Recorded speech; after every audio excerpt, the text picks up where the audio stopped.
زي ما انت شفت يا سيدي في عنوان الفيديو، 7 حاجات حيخلوك ملك زمانك. ال7 حاجات دول، وخاصة السبب السابع، أول سبب من الأسباب دي انك خليك مع ربنا. ايوه زي ما انت سمعت، فكك من موضوع التليفونات شويه وخلينا نتكلم في الموضوع الجد. خليك مع ربنا. اول حاجه تصلي، تزكي، تصوم اثنين وخميس زي ما كان بيصوم النبي صلى الله عليه وسلم. اثنين وخميس تصوم 13 و14 و15 من الشهور الهجريه. مش هتقدر خلاص تصلي الفريضه على الاقل اللي فرضها عليك ربنا، صليها يا سيدي. بلاش تكون قاعد على القهوه والاذان اذن وانت قاعد ما تروحش تصلي، تقول لا هروح هصلي.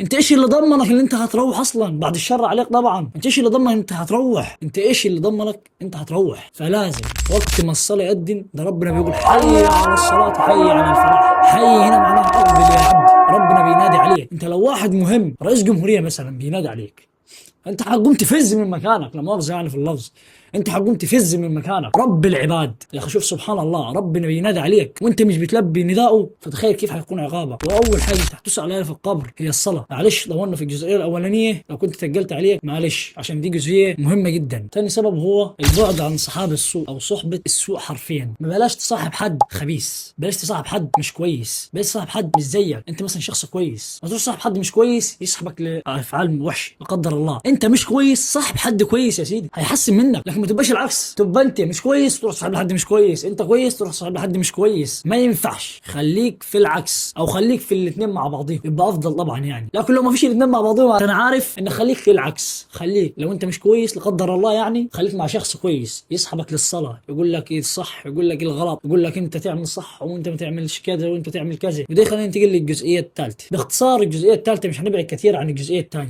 انت شوف مين زيك وصاحبه، بلاش ما تصاحبش حد زيك. شوف مين زيك وصاحبه. ده باختصار الجزئيه الثالثه، مش هنطول فيه. وجينا بقى للسبب الرابع. السبب الرابع هنا هو مش من اهم الاسباب، هو تقريبا السبب الرئيسي اللي هيخليك انت فايت كده ومصحصح وتقدر تعمل بعدين، انك تطلع وتخرج. بلاش الخنقه بتاعت البيت. خنقه البيت هتخنقك حرفيا. بلاش تقعد في بيتك مع نفسك بتذاكر لي بال10 وال12 ساعه. ما فيش الكلام ده يا حبيبي، ما فيش الكلام ده. انت بتضغط نفسك اكتر من اللازم. اخرج مع اصحابك بس بعقل. بلاش الخروجات اللي كل يوم اللي ملهاش لازمه، تقعد تجيب في سيره علان وسيره فلتقان. بلاش. لو القعده دي بلاش مني. اخرج مع صاحب اللي انت اخترته. فاكر الجزئيه الثالثه اللي احنا اتكلمنا فيها؟ صاحب اللي زيك اللي من نفس صفاتك، ده بقى اللي تخرج معاه، هو الصاحب الصح اللي انت تخرج معاه. ده بقى الجزئيه الخامسه هتنقلنا لاهم جزئيه حرفيا في الفيديو، انك تختار الوقت الصح. وده من اصعب القرارات اللي ممكن يمر بيها واحد خلال الفتره دي، اللي هو من سن 17 ل 20 سنه، انه ما يختارش الوقت الصح. يطلع الصبح قاعد خمول مش عارف يقوم ولا كان ولا ده. ليه؟ لانك ما طبقتش اول سبب اللي هو ارضاء ربنا، انك تبقى مع ربنا. ما صليتش الفجر يا اخي، ده من صلى الفجر كان في ذمه الله، فقوم صلي الفجر، مش هتخسر حاجه. بلاش تخلي قعداتك وحواراتك وخروجاتك تغطي على الاساس بتاعك. وما خلقت الجن